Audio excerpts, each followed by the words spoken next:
What happens when the most dangerous weapon in the galaxy isn't a planet-killer beam or reality-warping technology, but simply knowing when to step back? When Admiral Sarah Chen deliberately lost the Battle of Kepler 442, the Galactic Council celebrated their victory over humanity's greatest military mind. They had no idea they'd just handed her exactly what she wanted. In a universe where every species fights for recognition and dominance, one human discovered that true power comes not from standing in the spotlight, but from controlling it from the shadows. This is the story of how humanity learned to win by appearing to lose, and why the galaxy's mightiest civilizations never saw their downfall coming. Sometimes the greatest victories are the ones no one knows you won. Admiral Sarah Chen stood motionless on the bridge of the UES Prometheus, watching through the reinforced viewports as her fleet burned around her. The Kepler 442 system had become a graveyard of human vessels, their hulls split open like metallic flowers, bleeding atmosphere and life into the cold vacuum. To any observer, it looked like a catastrophic defeat. That was exactly what Chen wanted them to think. "Admiral, the Zephyrian flagship is hailing us," reported Lieutenant Commander Jackson, his voice tight with barely controlled panic. Around the bridge, officers worked frantically at their stations, some nursing wounds from the battle, others staring at damage reports with hollow eyes. The acrid smell of burnt electronics and the metallic taste of recycled air filled the space. Chen remained perfectly still, her hands clasped behind her back, gray eyes fixed on the alien vessel that dominated the battlefield. The Zephyrian dreadnought Sovereigns hung like a crystalline predator among the debris, its bioluminescent hull pulsing with victorious blues and golds. Its weapon arrays still glowed with residual energy from the devastating barrage that had crippled the human fleet. "Put them through," Chen said quietly, her voice carrying the weight of someone who had seen too many battles and lost too many friends. But, beneath the surface exhaustion, something else flickered in her eyes. Something that looked almost like satisfaction. The holographic display shimmered to life, revealing the tall, elegant form of Admiral Caithvar, Supreme Commander of the Zephyrian Hegemony's third battle fleet. The alien's crystalline features reflected the bridge lights like a prism, and his forearms moved in what Chen recognized as a gesture of magnanimous victory. Admiral Chen, Caithvar's translated voice carried the harmonic undertones of his species, creating an almost musical quality that many humans found beautiful. Chen had always found it nauseating. "Your resistance was admirable. But, as you can see, human stubbornness is no match for Zephyrian superiority. Surrender now, and I will ensure your surviving crews are treated according to galactic law." Chen allowed a flicker of what appeared to be resignation to cross her features. She had practiced this expression countless times, perfecting the subtle interplay of defeat and defiance that would sell her performance. "Admiral Caithvar, you have fought with honor. My fleet is broken. I surrender the Kepler 442 system to Zephyrian control." The satisfaction in Caithvar's crystalline features was unmistakable. Around the Zephyrian bridge visible behind him, officers celebrated with the melodic tones of their species. They had defeated the infamous Sarah Chen, the human who had humiliated 3 different alien navies in the past decade. The woman who had single-handedly prevented the expansion of the Galactic Council's influence into human space for 15 years. "Wise decision, Admiral. You and your surviving ships will be escorted to Detention Station Gamma 7 to await processing. Consider yourself fortunate that the hegemony is merciful to worthy opponents." The transmission ended, and the bridge fell into silence save for the soft hum of life support systems and the occasional crackle of damaged equipment. Chen could feel the eyes of her crew upon her, some filled with grief, others with barely contained anger. They didn't understand. How could they? She had shared her true plan with no one, not even her closest advisors. "Admiral," Lieutenant Commander Jackson stepped closer, lowering his voice. "The Zephyrians are broadcasting news of their victory across all channels. The Council worlds are celebrating. They're calling it the end of human expansion and the dawn of a new galactic order." He paused, studying her face. "Ma'am, with respect, why aren't you more concerned about this?" Chen turned from the viewport, her expression unreadable. "Commander, in all your years serving under me, have I ever made a decision that didn't serve humanity's interests? No, ma'am. Never." Then, trust me now. She moved to her command chair, settling into its familiar embrace. Signal the fleet. All ships are to comply fully with Zephyrian instructions. No resistance, no sabotage, no heroic gestures. We are defeated prisoners, nothing more. As her orders were transmitted throughout the battered remnants of her fleet, Chen allowed herself a small, private smile. Phase 1 was complete.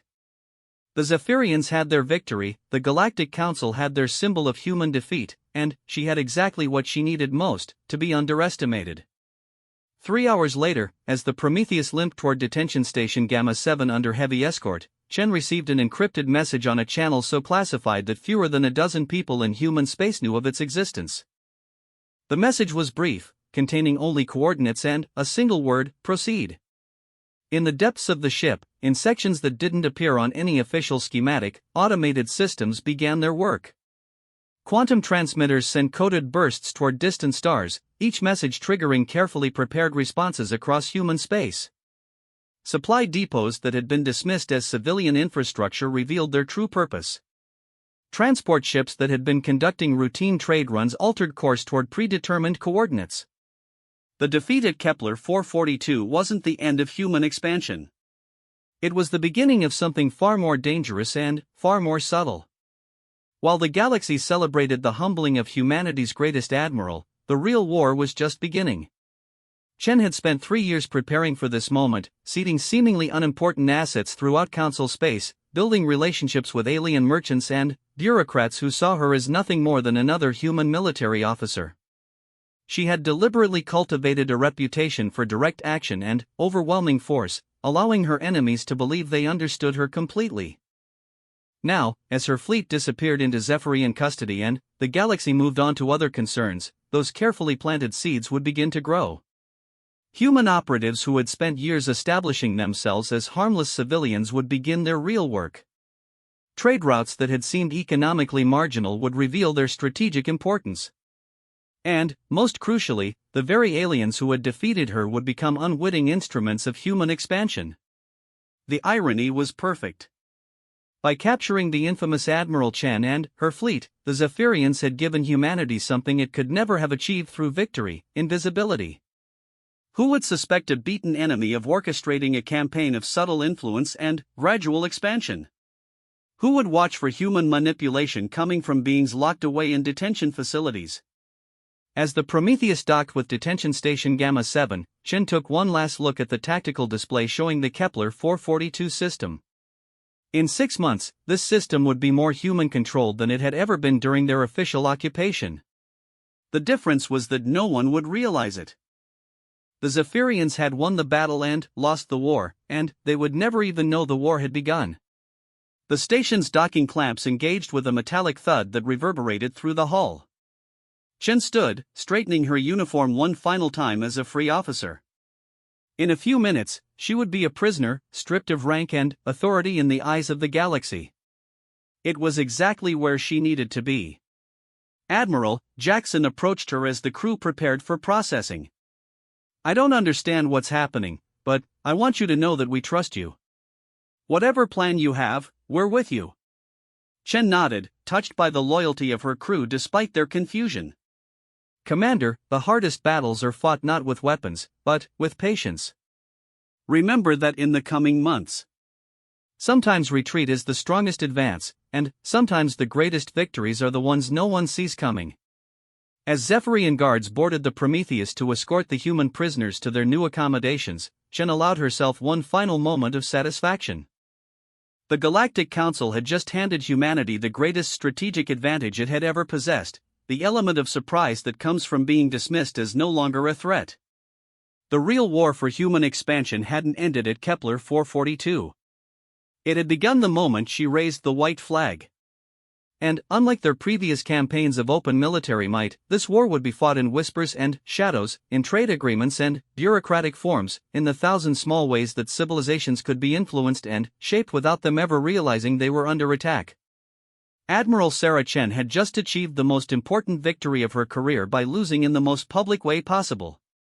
Now came the hard part: winning a war that no one would ever know was being fought. 6 months after the Battle of Kepler 442, the Galactic Council chambers buzzed with the harmonious discord of 17 different species conducting business. Representatives from across known space had gathered on the neutral station of Concordia Prime to discuss trade regulations, territorial disputes, and the general maintenance of galactic civilization. The humans, notably, were absent from these proceedings. Their request for representation had been denied following their defeat, relegating them to observer status only. Ambassador Vexthal of the Zephyrian hegemony basked in the subtle admiration of his peers as he presented the quarterly security report. The crystalline being's natural luminescence pulsed with satisfaction as he described the pacification of human space and the successful integration of former human colonies into the broader galactic community.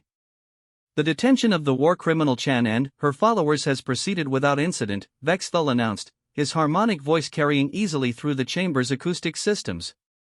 Human resistance has crumbled completely. Their former territories now contribute peacefully to galactic prosperity under proper supervision. What Vexthal didn't know, what none of the assembled representatives could possibly know, was that at that very moment, his own trade minister was approving contracts that would fundamentally alter the balance of power in the galaxy. Minister Kethval, a bureaucrat so unremarkable that even his own staff sometimes forgot his name, was reviewing applications from a small human trading consortium calling itself Stellar Logistics. The company's representative, a middle-aged human woman named Maria Santos, sat across from the minister's desk in the sterile government office on Zephyros Prime.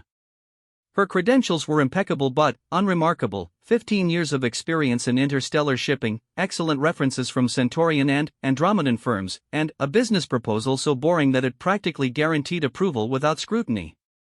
"Your application for expanded shipping rights appears to be in order," Kethval said in his translated voice, barely glancing at the datapad before him. The Zephyrian's attention was focused on more pressing matters, like the upcoming Harmonic Festival and his promotion review. Stellar Logistics requests permission to establish supply routes between hegemony worlds and neutral trading stations. Standard cargo only, consumer goods, raw materials, non-sensitive technologies.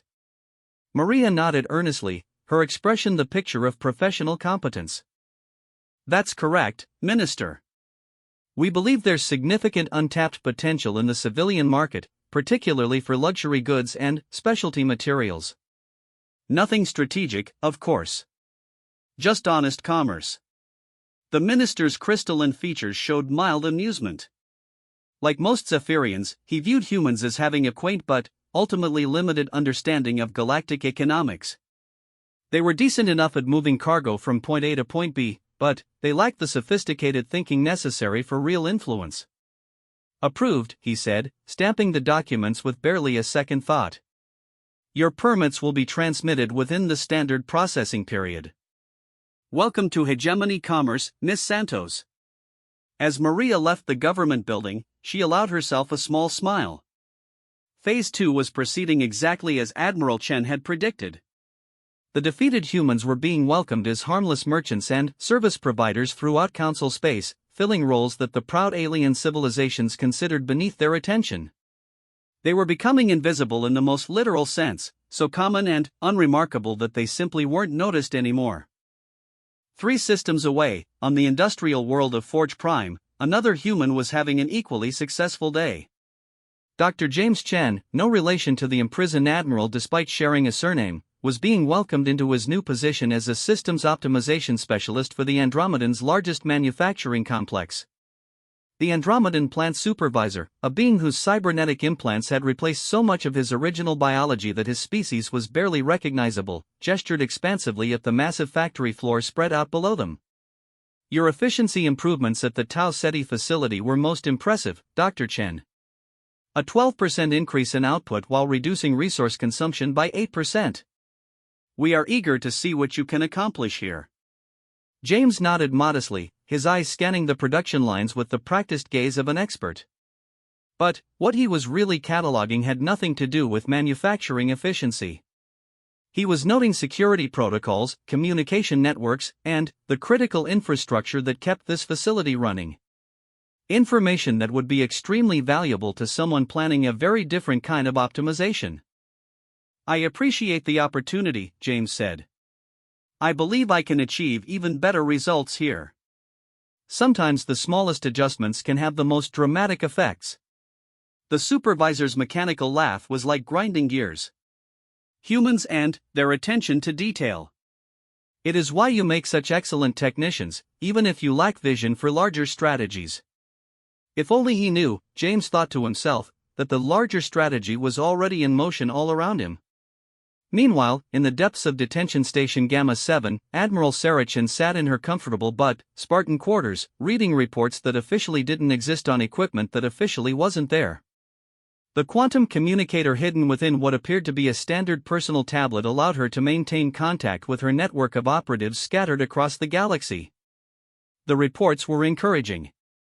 In the 6 months since her capture, humans had established footholds in every major Council civilization.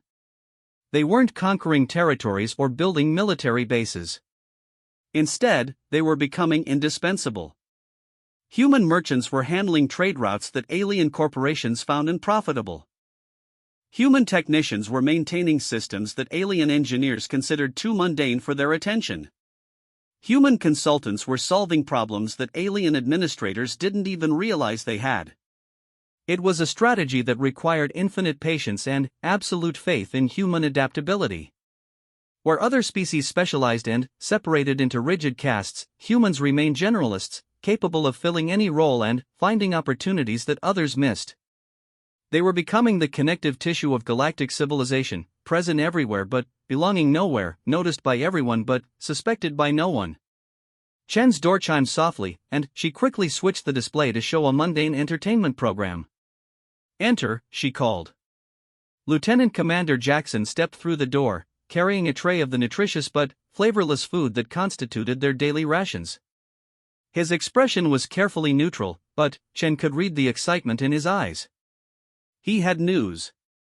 "Admiral," he said quietly, setting the tray down and activating a small privacy device that would mask their conversation from surveillance. "I've received word from the kitchen staff. They're reporting unusual ingredient requests from several sectors." This was code. The kitchen staff were their intelligence operatives, and ingredient requests meant that their assets were ready to move to the next phase of operations. Chen felt a surge of satisfaction. Right on schedule. "Excellent," she said, taking a bite of the synthetic protein that passed for meat. "Please tell the kitchen staff that I'm very pleased with their menu planning. They should begin preparing for our special dinner next month." Jackson nodded. Next month marked the 1-year anniversary of their defeat at Kepler 442. It would also mark the beginning of Phase 3, the point at which their network of seemingly innocent operatives would begin the delicate work of actual influence operations. Across the galaxy, humans who had spent a year establishing themselves as reliable but unremarkable servants of alien interests would begin to push, ever so gently, for small changes. A trade route adjusted here. A regulation modified there. A promotion suggested for a cooperative alien colleague. Nothing dramatic, nothing that would attract attention individually, but collectively creating a subtle shift in the balance of power. Back in the council chambers, Ambassador Vexthal was concluding his report to general applause. The successful pacification of humanity was being held up as a model for how the council should deal with other troublesome species. Several representatives were already discussing similar actions against the Rigelian Confederacy, whose independent streak was becoming increasingly problematic. "The lesson is clear," Vexthal announced. "Decisive action against aggressors prevents larger conflicts. The humans have learned their place in the galactic order, and peace is preserved." High Chancellor Morduan, the ancient leader of the council and representative of the enigmatic Eternal, nodded his approval. "Indeed. The human question appears to be resolved satisfactorily. We may now turn our attention to more pressing matters." If the Chancellor had possessed the ability to see quantum communications or the patience to investigate the background of every unremarkable human scattered across Council space, he might have reached a different conclusion. But, like most powerful beings, he was concerned with grand gestures and obvious threats. The idea that an enemy might be most dangerous when they appeared to be beaten was simply outside his frame of reference. As the council session concluded and representatives began dispersing to their homeworlds, none of them noticed the human custodial worker quietly cleaning the chambers. David Kim had been maintaining the council's facilities for 8 months now, and, in that time he had gained access to virtually every secure area of the station. His security clearance was minimal, but his physical access was nearly unlimited. After all, who pays attention to the person emptying the trash? David had installed monitoring devices throughout the station, each no larger than a grain of rice and undetectable to standard security sweeps. He knew the council's meeting schedules months in advance, their private communications, even their personal habits and preferences. Information that would be invaluable when the time came to influence their decisions. But, perhaps most importantly, he had gained the trust and friendship of dozens of junior staff members from every major species. Beings who handled the real work of galactic government while their superiors made speeches and took credit. When David suggested small improvements to their procedures, or mentioned hearing rumors about potential problems, they listened. After all, he was just a helpful human maintenance worker looking out for his alien friends. The web was spreading. Every day brought new connections, new opportunities, new ways for humanity to insert itself into the machinery of galactic civilization. Not as conquerors, but as partners. Not as rulers, but as the ones who made the rules work. Admiral Chen had studied the greatest strategists in human history, but her inspiration came from an ancient Earth text: the supreme excellence consists of breaking the enemy's resistance without fighting. The humans weren't fighting the council anymore. They were becoming indispensable to it. And the most beautiful part of the strategy was that it was self-sustaining. Every success bred more success. Every alien who worked with a human and found them competent and trustworthy made it easier for the next human to find opportunities. Every problem solved by human ingenuity created demand for more human solutions. As the months passed and the galaxy celebrated the end of human aggression, humanity was quietly becoming more influential than it had ever been during its military expansion. They were winning not by defeating their enemies, but by making their enemies dependent on them. The greatest victory was indeed the one no one knew had been won. 18 months after the Battle of Kepler 442, the Galactic Council faced what appeared to be a routine trade dispute between the Zephyrian hegemony and the Centaurian Republic. What they didn't realize was that they were about to witness the first open demonstration of humanity's new form of power. The dispute centered on shipping rates through the Vega Corridor, a critical trade route that connected the industrial worlds of the inner galaxy with the resource-rich outer systems. The Centaurians claimed the Zephyrians were engaging in predatory pricing to monopolize the route. The Zephyrians countered that Centaurian accusations were nothing more than an attempt to avoid paying fair market rates for premium shipping services. High Chancellor Morduan looked down from his elevated platform at the two delegations facing each other in the council chambers. The tension between them was palpable, crackling through the chamber's recycled air like static electricity before a storm. This kind of commercial conflict had the potential to escalate into something much more serious if not handled carefully. The chair recognizes Ambassador Vexthal of the Zephyrian hegemony, the Chancellor announced in his ancient, measured voice. Vexthal rose gracefully, his crystalline form catching and refracting the chamber's lights in patterns that spoke of barely controlled anger. Honored Chancellor, esteemed colleagues, the hegemony's position is simple and just. We have invested tremendous resources in developing the Vega Corridor infrastructure. Our shipping rates reflect the true cost of maintaining safe, efficient transport through one of the galaxy's most challenging navigational environments. He gestured, and holographic displays showed the impressive array of navigation beacons, relay stations, and patrol vessels that the Zephyrians had indeed constructed throughout the corridor. The Centaurians demand the benefits of our investment while refusing to pay their fair share of the costs. This is not trade, but theft. Ambassador Kalaxin of the Centaurian Republic immediately rose in response, her 6 arms weaving complex gestures of indignation. The Zephyrians speak of investment, but what they have built is a stranglehold on galactic commerce. Their rates have increased by 300% in the past year alone, forcing smaller worlds to choose between bankruptcy and isolation. The debate continued for hours, with each side presenting detailed economic analyses, historical precedents, and increasingly heated accusations. Other council members began choosing sides, seeing opportunities to advance their own interests in the resolution of this conflict. The chamber filled with the cacophony of 17 species all talking at once, each convinced that their perspective was the only rational one. What none of them noticed was the quiet human woman sitting in the observer section, taking notes on a standard data pad. Dr. Elena Vasquez, officially listed as a trade analyst for the Neutral Worlds Consortium, watched the proceedings with the patient attention of someone who already knew how the story would end. During a brief recess, Dr. Vasquez approached several junior staff members from different delegations. To the Zephyrian trade attaché, she mentioned having seen interesting fluctuation patterns in shipping demand that might be relevant to rate calculations. To the Centaurian economic advisor, she shared statistical models that could help quantify the impact of shipping costs on smaller worlds. Each conversation was brief, professional, and seemingly insignificant. But each also contained carefully crafted suggestions that would, if followed, lead to a very specific outcome.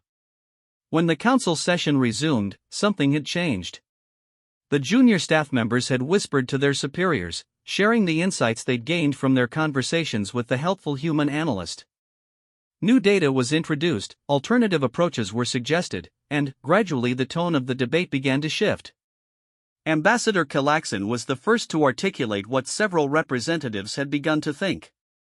Perhaps, she said carefully, we are approaching this problem from the wrong angle. Instead of arguing over existing shipping arrangements, we should be looking at ways to expand capacity throughout the region. Vexthal's crystalline features showed surprise. This wasn't the direction he had expected the debate to take. Expand capacity? The hegemony has already invested. Not just Zephyrian capacity, interrupted Representative Thokmel of the Rigelian Confederacy.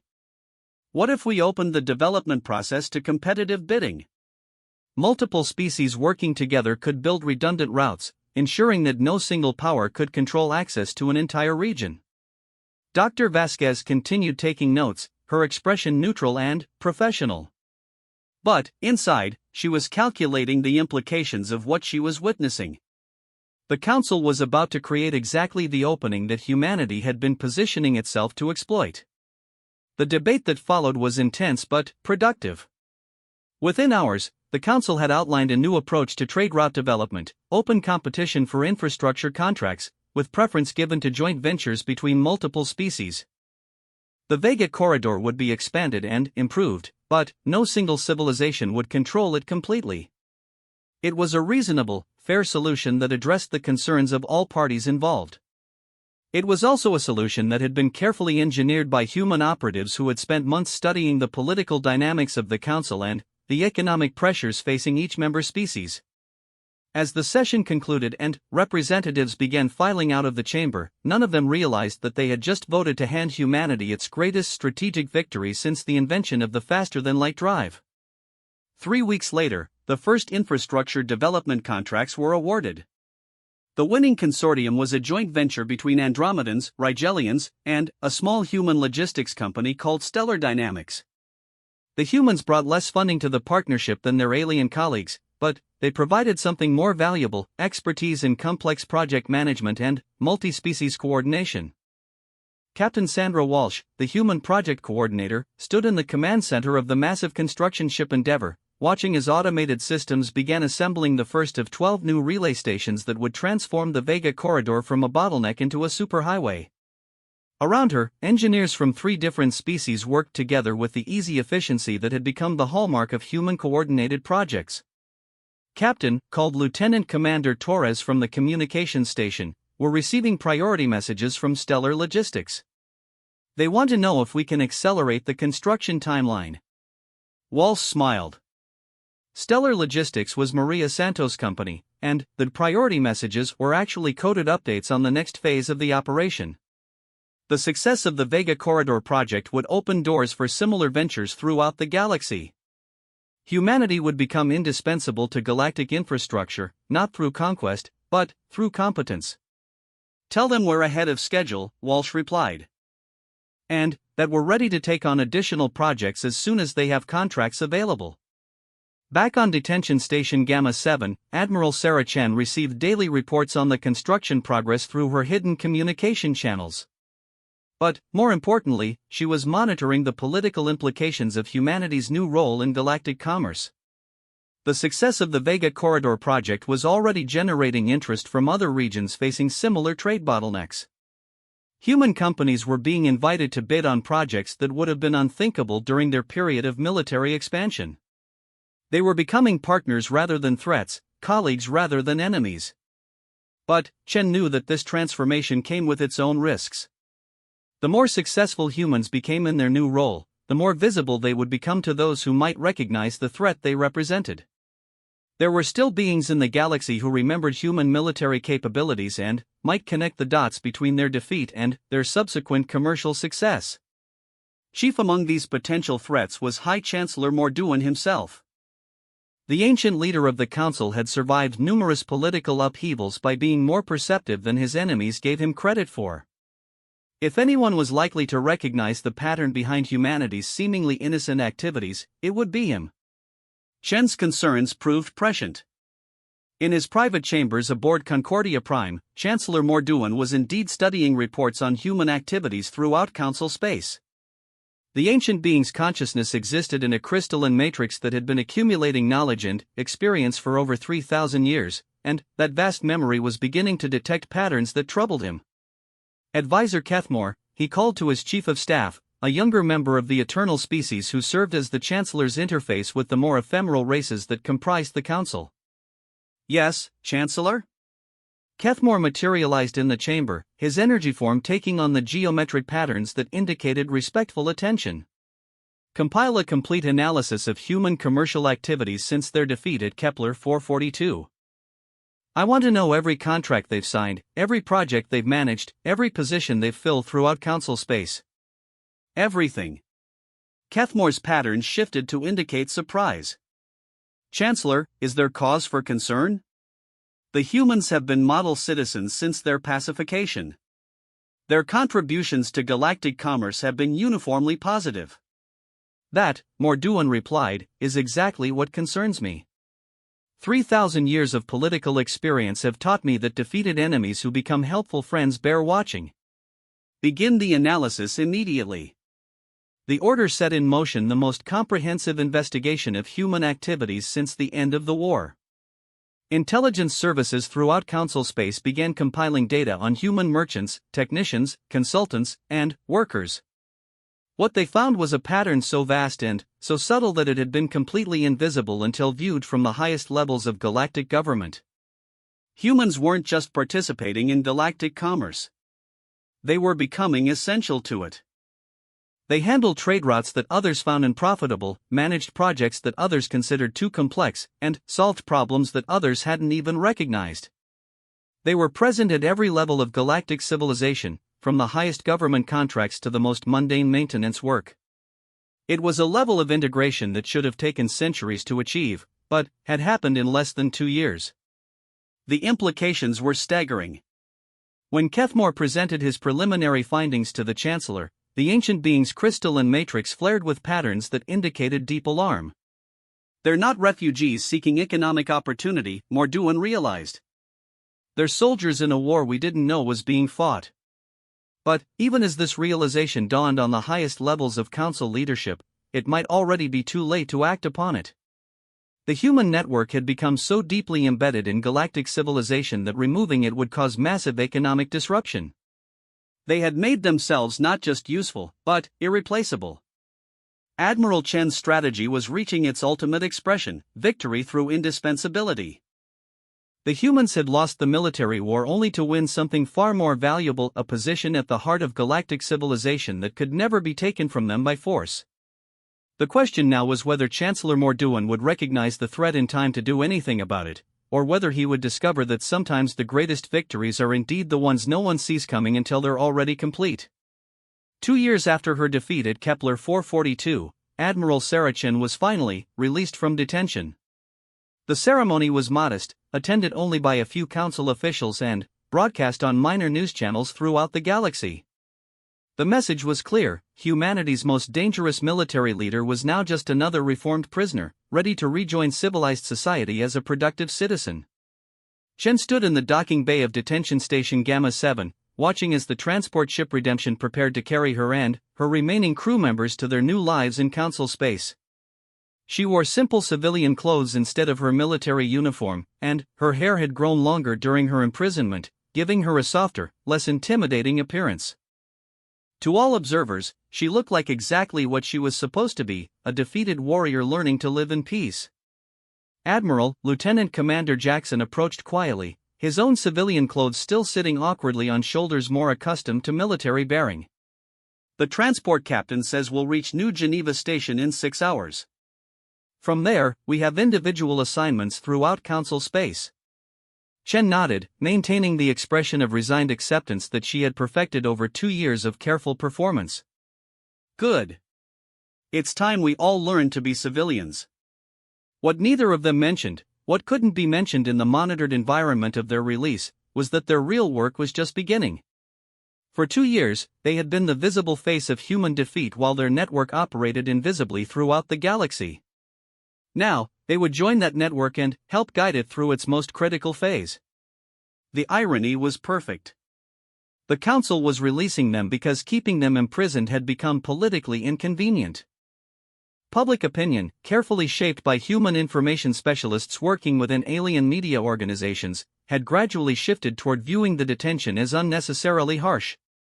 Chen and her officers were no longer seen as dangerous criminals, but as honorable soldiers who had paid their debt to society. 6 hours later, as the Redemption docked with New Geneva Station, Chen got her first real glimpse of what her strategy had accomplished. The station was a marvel of multi-species cooperation, its corridors filled with beings from throughout the galaxy working together on projects that would have been impossible during the era of human military expansion. But, more importantly, she could see humans everywhere. Not as conquerors or occupiers, but as integral parts of the galactic community. They served as translators at diplomatic meetings, managed supply chains that kept entire sectors fed and supplied, and provided technical expertise that kept the complex machinery of interstellar civilization running smoothly. They had become invisible through ubiquity. So common and so useful that they were simply part of the background of galactic life. Dr. Chen. A young Centaurian approached her as she disembarked, her 6 arms managing multiple data pads with efficient precision. "I'm Assistant Director Valaxia of the Station Integration Office. I've been assigned to help you transition to civilian life." Chen smiled warmly, slipping effortlessly into the role of grateful former prisoner. "Thank you, Director. I appreciate the Council's kindness in providing assistance. Your psychological evaluations indicate strong aptitude for systems analysis and strategic planning," Valaxia continued, consulting one of her data pads. "We have several opportunities available that might match your skill set. There's a logistics coordinator position with the Intersystem Commerce Bureau, or perhaps something with the Galactic Infrastructure Development Authority." Both organizations had been on Chen's target list for infiltration since the beginning of her campaign.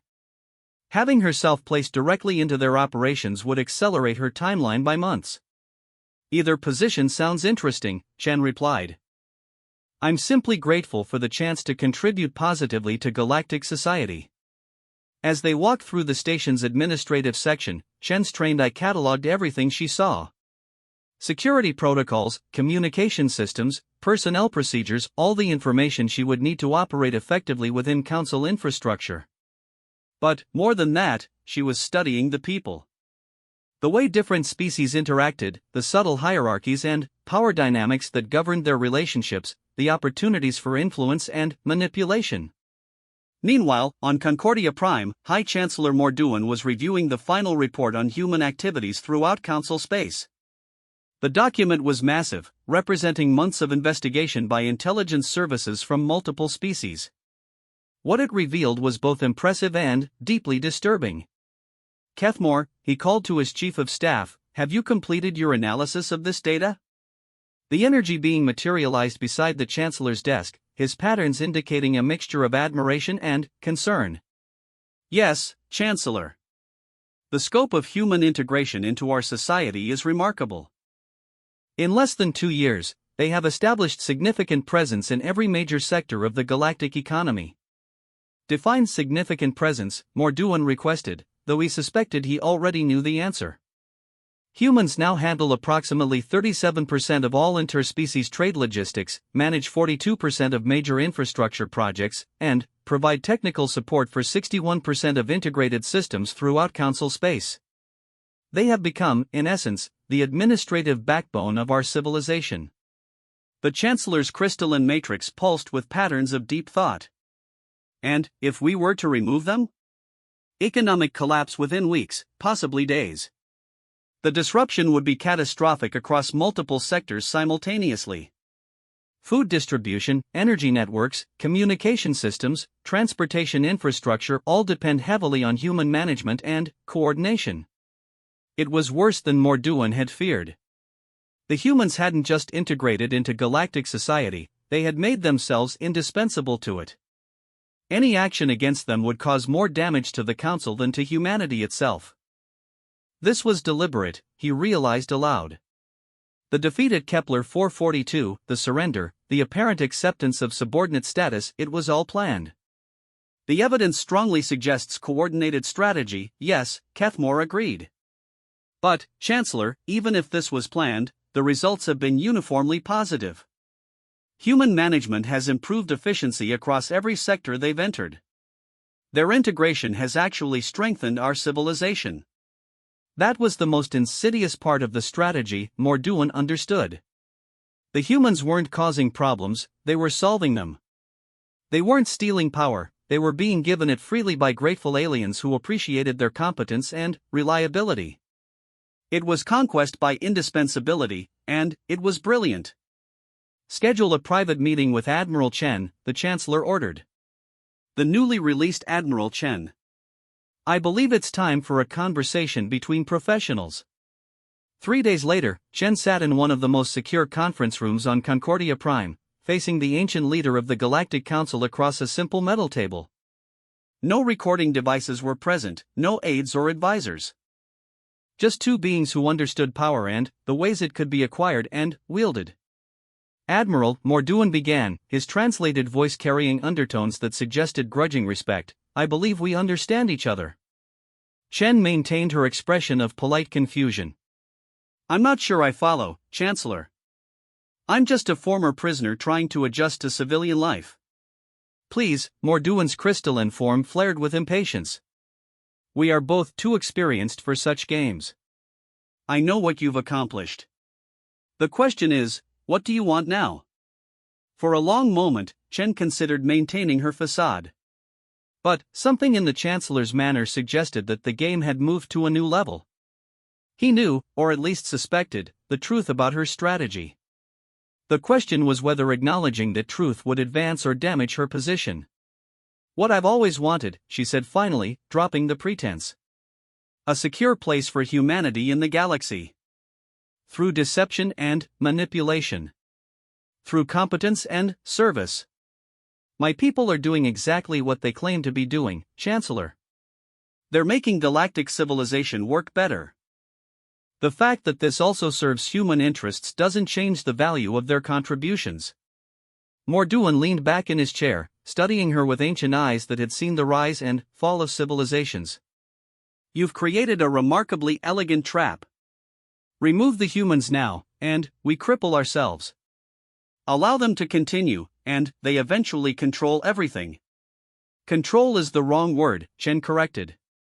Influence is more accurate. We don't want to rule the galaxy, Chancellor. We want to be indispensable to whoever does. The distinction was important, and both beings understood its implications. Rulers could be overthrown, but indispensable servants were eternal. They survived regime changes, political upheavals, even species extinctions. They were the continuity that allowed civilizations to function regardless of who held nominal power. And if I were to expose your strategy to the Council? Morduan asked. Chen smiled slightly. Then, you would face the choice of economic catastrophe or accepting a new status quo. Either way, my people remain where they are. The only difference is whether the transition happens smoothly or with considerable disruption. The Chancellor understood. The humans had won, not through force of arms but through force of necessity. They had made themselves so useful, so integral to galactic civilization, that removing them was impossible without destroying the very thing they were supposedly being removed from. You've played this game very well, Admiral. It's not a game, Chancellor. It's survival. Humanity learned long ago that direct confrontation with superior forces is suicide. But, making ourselves indispensable to those superior forces? That's immortality. Morduan nodded slowly. And, what assurances do I have that human ambitions will remain limited to influence rather than control? The same assurance you have with any species, Chancellor. None. But, consider this, we've had 2 years to establish ourselves throughout your civilization. If we wanted to cause damage or seize control, we could have done so already. Instead, we've made everything work better. It was a compelling argument, backed by demonstrable evidence. Human integration had improved efficiency, reduced conflicts, and, generally strengthened galactic civilization. They were model citizens who happened to be incredibly competent at everything they touched. Very well, the Chancellor said finally. I propose a new arrangement. The Council officially recognizes humanity as a full member species, with all the rights and responsibilities that entails. In exchange, your people continue their current activities but, with formal oversight and accountability. Shen considered the offer. Full Council membership would legitimize everything they had accomplished and provide protection against future threats.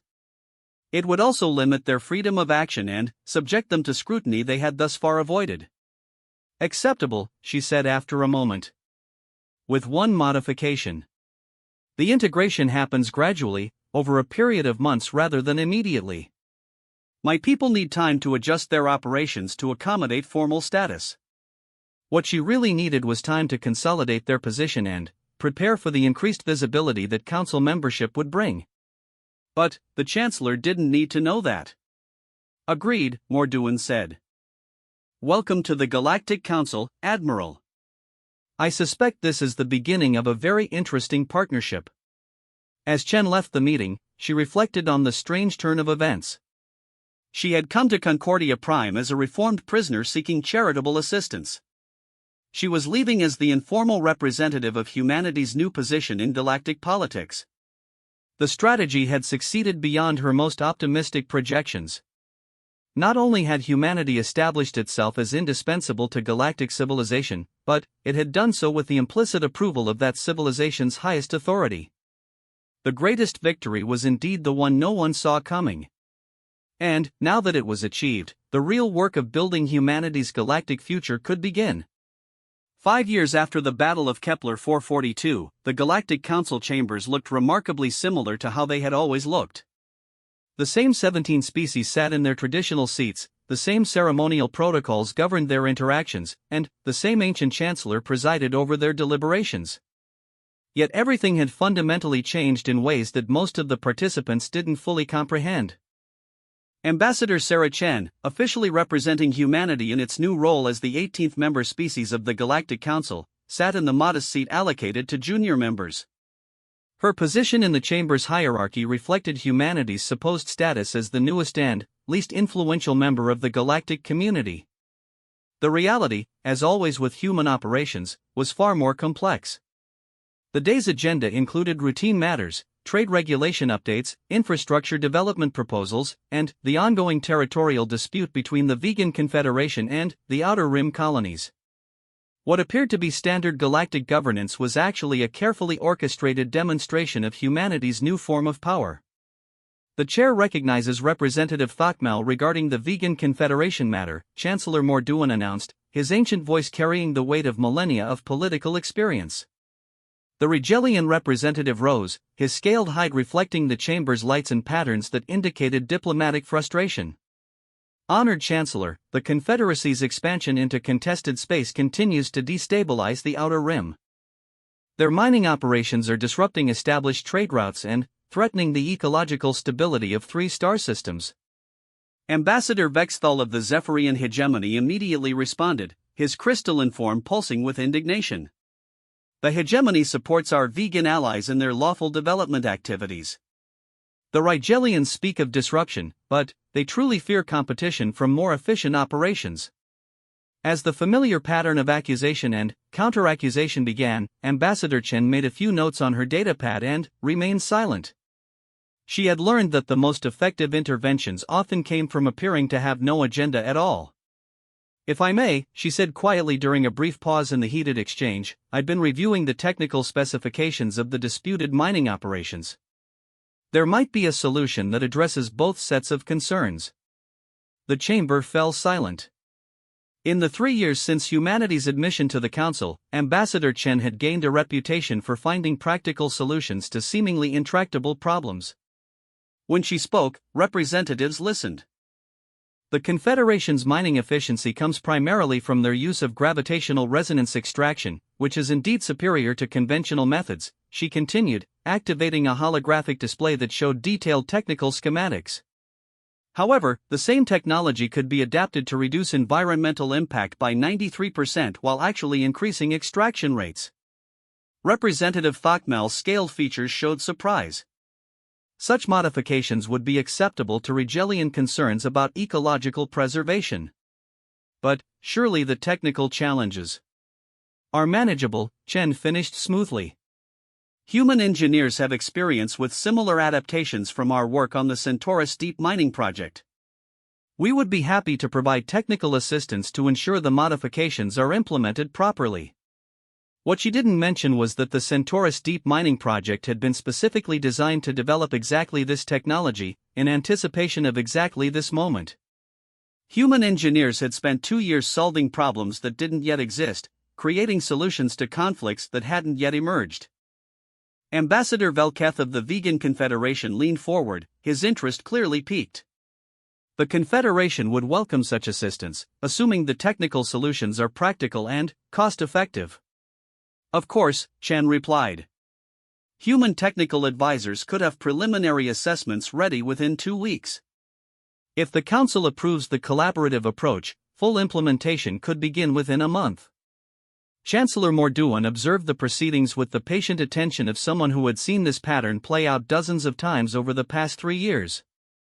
The humans would identify a problem, propose a solution that benefited all parties, and volunteer their services to implement that solution. The result was always the same: another sector of galactic civilization operating under human technical management. "The collaborative approach appears to have merit," the Chancellor said carefully.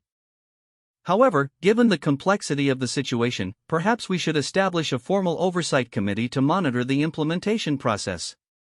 This was the ritual they had developed. The Chancellor would suggest oversight to maintain the appearance of control, the other species would agree because the solutions were genuinely beneficial, and the humans would accept because the oversight committees inevitably became dependent on human expertise to function effectively. "An excellent suggestion, Chancellor," Chen agreed. "Humanity would be honored to participate in such a committee, sharing our technical knowledge for the benefit of all council members." As the session continued, similar patterns emerged with other agenda items.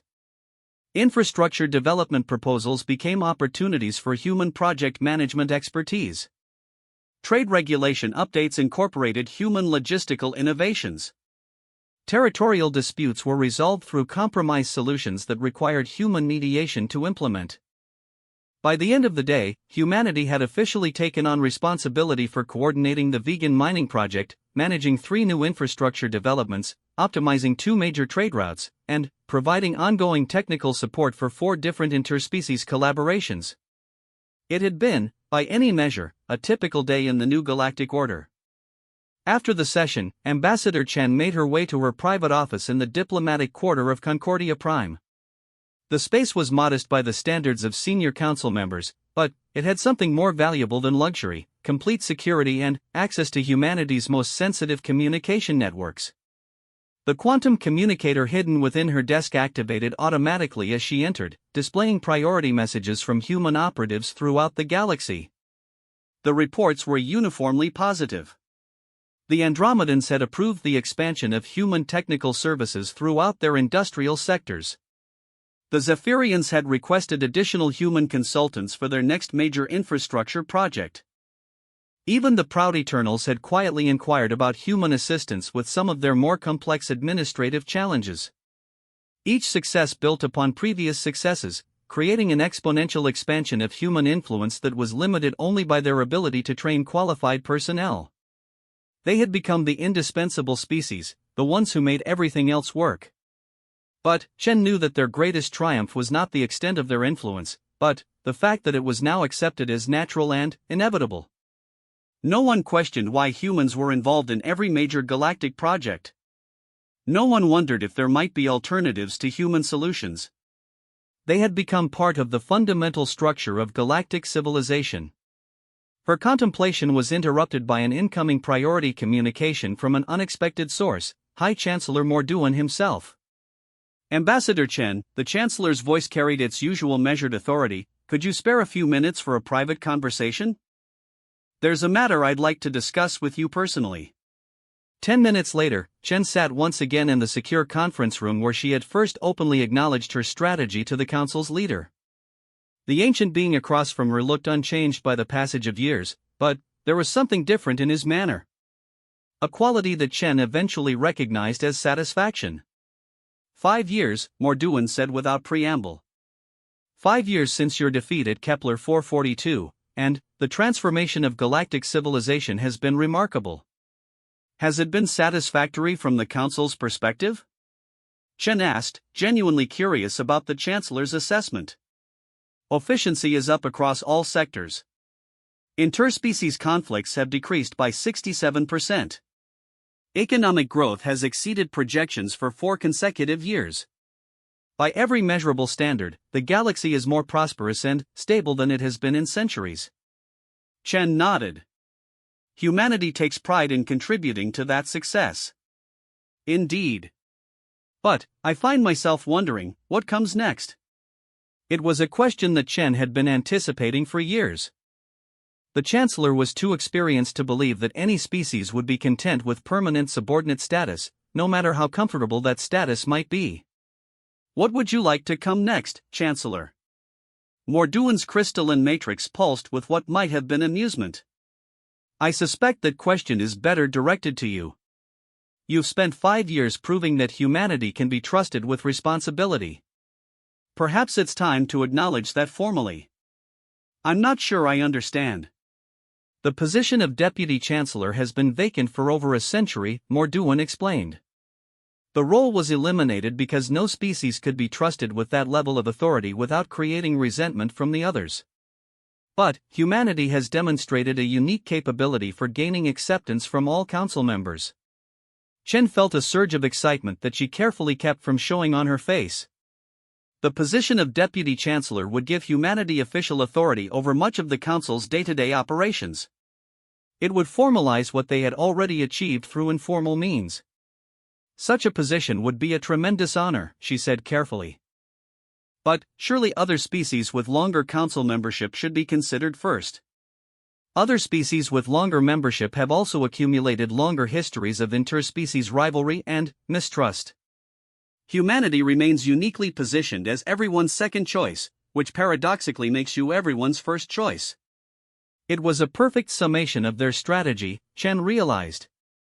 By appearing to be subordinate to everyone, they had made themselves acceptable to everyone. By seeking no glory, they had positioned themselves to inherit ultimate responsibility. If the Council were to offer such a position, humanity would serve with dedication and humility, she said. I'm sure you would. The formal proposal will be presented at next month's session.